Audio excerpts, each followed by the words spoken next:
Hello, my name's Ben, And my name's Josh. and welcome back to FPL Graduates. Welcome back to another video. In this video, we're going to be going through some players that we're thinking you should probably look to potentially avoid ahead of the season. There's various reasons for avoiding players. It could be price point, it could be rotation risk, it could be that they're just not a very good player. But we'll get into the video and go through some of the players that we think potentially shouldn't be in your team. Yeah, and before we get into Jeremy Frimpong, make sure you do check out our Patreon. The link is in the description. We're doing team reveals over there, team reviews over there. Me and Ben usually just send a voice note of our first thoughts on your team, strategy advice, you name it. It's in the Patreon. It's £5 a month. If you like the FPL Graduates channel, you'll love the Patreon, so do check it out. But yeah, starting off first, Jeremy Frimpong. I think this applies to all wing backs. I think Ben, you agree with me at Liverpool. Conor Bradley, Simicast, Robertson, Kirkes, all of them. I think we need to see a bit more of pre-season at the very minimum before we know who's going to play. We mentioned this when we were talking about our first drafts. If you haven't seen that video, do go and check it out. I think, last season at Leverkusen, he was averaging 70 minutes per game. I just think there is a genuine risk to rotation there with minutes-wise. His ceiling is going to be super, super high because he's got a high goal threat, high assist threat, but how many minutes he plays, I'm just not too sure at the moment. And also, to be honest, you can't really nail down where he's going to play either at the moment with all the signings that Liverpool keep bringing in. What's your thoughts on him, Ben? Do you think he's worth going and taking the risk from game week 1? The fixtures are also quite tough from a defensive point of view as well, right? Yeah, from a defensive standpoint, a little bit difficult with Newcastle and Arsenal inside their first three. So for now, like you could probably avoid them, but we could get 3-4 games into a season, and we understand who's getting the minutes quite quickly. So it's one to monitor over pre-season. Like you said, the ceiling's really high with these Liverpool players. But if you are looking at one, it might just be worth sort of negating that risk and going for one of the centre backs that Liverpool have, because I think the minutes are going to be, well, at least very secure in Virgil van Dijk and whoever partners him. It could be Konate, it could be sort of one of another signing that Liverpool make in centre back. So we'll just have to wait and see. But I do think for now it's a case of leave him be in your drafts for the moment and wait and see how many minutes he ends up playing. Okay, so next up we've got Miles Lewis Skelly from Arsenal, and I think you can put the same logic behind the avoiding Miles Lewis Skelly as we can for Frimpong. Arsenal have so many defenders now, we just don't know which one's going to be starting at fullback. You got Miles Lewis Skelly, you got Calafiori, you got Timber, you got Ben White. You've got so many players competing for a couple of positions. We just don't know who's going to play. It felt like last season Miles Lewis Skelly came in as a backup when players were injured. So we're going to have to wait and see whether that happens again, or whether he sort of gets the nod as the first choice. But for now, we just don't have enough information to justify bringing him in at a fairly high price of 5.5 million. I would have thought he would have come in a little bit lower than that, just given he had a limited minutes anyway last season. But I feel like FPL trying to sort of negate risk of having an underpriced Arsenal defender in FPL.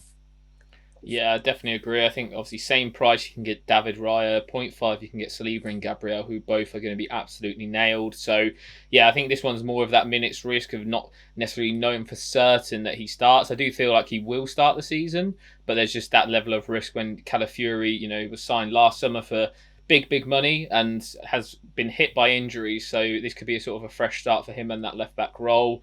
It will be interesting to see, though. Obviously, Lewis Skelly's just signed a new deal. You'd expect there will be some minutes assurances within that. Okay, then next up's a bit of a weird one. It's Alex Moreno coming in at £4 million this year. He's 11% owned already, which is super interesting. Obviously, last season was on loan at Nottingham Forest from Aston Villa. This season, he's back at Aston Villa. Obviously, I imagine he will try and find a move out of there. That's reason number one to avoid him, I'd say. Obviously, I think a lot of people have picked him due to the £4 million price tag and sort of a defender of note that carries some attacking threat. I must say, if he did get a move to maybe one of the lower end teams, maybe on like Sunderland or Leeds or someone who's been newly promoted, I think there's genuine consideration there. He does carry decent attacking threat in seasons gone by. Probably not last season, but the seasons before that. So he's one to monitor, I think, in terms of his transfer appeal. But right now at Aston Villa, 11% owned. Surely he's going to drop in price pretty quickly if it remains like that, Ben. Yeah, I mean, I can't see him being 11% owned for too long once managers get wind that he's not going to be starting too much. And for Aston Villa, he's just not going to get the minutes at all. So, yeah, like I said, I think even if he does drop down to a team sort of lower down the league, the start's not definitely guaranteed there for him either. So we'll just have to wait and see on that. And at 4 million, 11% owned, that'll be 3.8 million in no time. So, you're wasting your money almost in a sense if you are bringing him in, and if he does indeed stay at Aston Villa. Okay, so next up we've got Martin Odegaard of Arsenal, and at 8 million, again, I think he is just slightly overpriced. He massively sort of underwhelming in terms of his performances, what we saw last season compared to what we were expecting. He is just at that price point where it's not really worth the money to invest in Odegaard. If the performance is improved, then that could change, but we could just as quickly see Odegaard replaced for Nwaneri or one of the other attacking options Arsenal have if he doesn't start the season well. Of course, got that injury last season and looked like he wasn't quite 100% after that point, which was really interesting. So, yeah, for me at the moment, Odegaard is a bit of an avoid. There could be a minute's risk with that. But again, it's just the performances that we saw last season doesn't suggest to me that he's going to be worth his weight in FPL gold. Yeah, definitely agree on this one. I think also Kai Havertz is probably going to be playing somewhere as well. So we saw Erdegaard get taken off early, as Ben alluded to, with Nwaneri in the team. I think it could happen even more so with Kai Havertz fighting for places as well. Obviously, Victor Gyökeres has just been signed, so you'd imagine he's going to get a big chunk of minutes up top. It's just not enough minutes to go around and not enough places in that Arsenal team. They have quite a big squad now, so I would expect a lot more rotation with all their assets, Erdegaard included. And also, when you're picking Arsenal assets, I don't think he even comes into consideration in sort of a top five. You'd look at Saka, you'd look at probably Gyökeres when he comes. Even someone like maybe Declan Rice, I probably would rather than Erdegaard at the moment because he carries the set piece threat. Probably going to get more defensive contributions than Erdegaard as well. So, yeah, he really is slipping down the pecking order at the minute. Okay, then, so over to the next North London club, and it is Tottenham Hotspur's Heung-min Son. Obviously, been an absolute FPL legend for years and years and years, but he's getting to the stage now where he's not really even a starter for Tottenham as it stands. 8.5 million, I was genuinely shocked when FPL priced him at that. I do not see him being that sort of value at all throughout the whole season. Even if he does start, he just doesn't look like the same player. He did get 17 attack and returns last season, which might have gone under the radar. A lot of those assists though, and obviously assists don't equate to as many points as goals do. So for me, he's a definite avoid. There's just no way that I'd even look towards him at that price point when you can get the likes of Kudus at 6.5. Brennan Johnson at 7, you're saving a lot of money and being in the same attack, and I don't think there's going to be that much differential between points. If not, I think someone like Brennan Johnson, if he's starting, he does carry higher goal threat than someone like Heung-min Son. What's your thoughts on him, mate? Yeah, I think completely agree. I think, we saw him a couple of preseason games. He's not even taking some of the set pieces now for Tottenham. So it's a shame he has really slowed down over the last couple of years and not really produced the heights that we expected. I think we've probably seen the best of him now, unfortunately. So one that at 8.5 million is not worth it. Even at 6.5 million, I think people will be sort of struggling to justify putting him in to their teams. So yeah, unfortunately, one that has he's just past his best now, and yeah, unfortunately means a non-asset for us.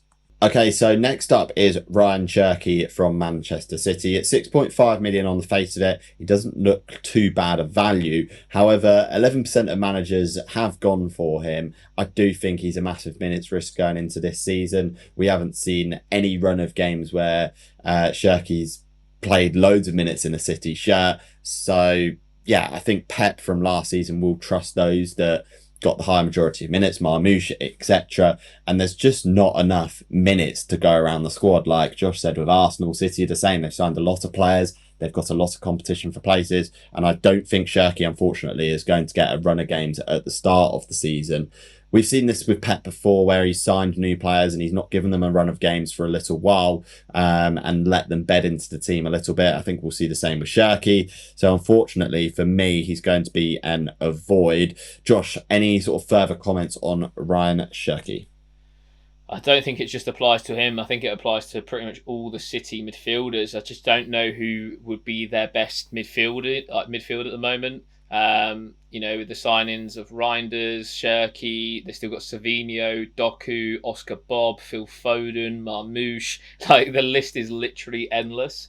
So yeah, judging who's going to start game week 1 is going to be crazy. Even in the Club World Cup, we saw a different wingers every single game. So yeah, for me, I think is all City midfielders personally are an avoid at the moment. If you're wanting to take a risk, I maybe say Marmouche is probably most likely, as he had the second most minutes to Gvardiol last season. But yeah, not for me, Ryan Shirky. And so the final midfielder for the video is going to be Matheus Cunha, obviously newly signed to Manchester United. Very good season last season at Wolves. Very talismanic for Wolves as well, with 15 goals, 7 assists.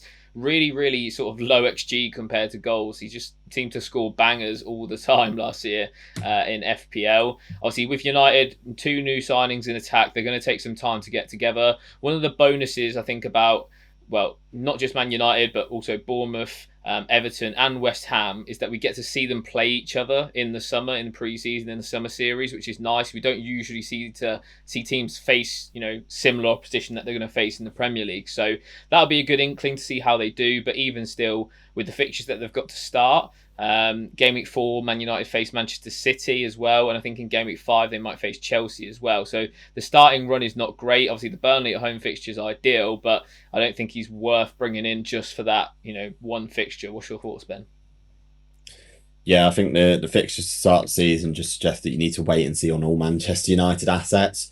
I think based on the recruitment, yes, it's been good going forwards, but defensively, Manchester United, it's just as important for the attacks that their defence is solid. So we'll just have to wait and see how they set up, and if they do start to click, then you'll be able to bring them in, and there won't be too much issues with that. But for now, there's so much risk associated with these players that I don't think it's worth it at this current moment in time. And finally, and controversially, 59% of managers have selected João Pedro. And yes, we are saying maybe it might be a mistake to bring him in FPL. I've got him in my draft at the moment because I just love the risk. But yeah, with Chelsea, again, a lot of signings going forwards, a lot of potential rotation. We'd expect João Pedro to start up top for Chelsea in game week 1. Jackson is suspended, but not guaranteed either, because the lap is also in the wings waiting. João Pedro generally for Brighton didn't get the most minutes anyway, so could be a 60-70 minute man at most before getting pulled off. And then we've seen on occasions, even at Brighton, he got rotated in and out of that team with Danny Welbeck. So that suggests that could happen as well at Chelsea, because they have such a plethora of attacking options. Maresca is going to want to use them, and as well with the European competition, rotation throughout the season is going to become much more sort of a thing this season for Chelsea than it might have been last season. Josh, is there sort of further reasonings that you might be tempted to go without João Pedro? Yeah, I think I agree with all your points that you brought up. Obviously, the lap is waiting in the wings game week 1. I think very much so. If he hasn't returned by 60 minutes, João Pedro, there's a high chance that the lap will come on for 30 minutes, like almost every single game. So you'll always be hoping that he reaches past that 59th minute substitution. Another thing as well is he played out on the left in the Club World Cup.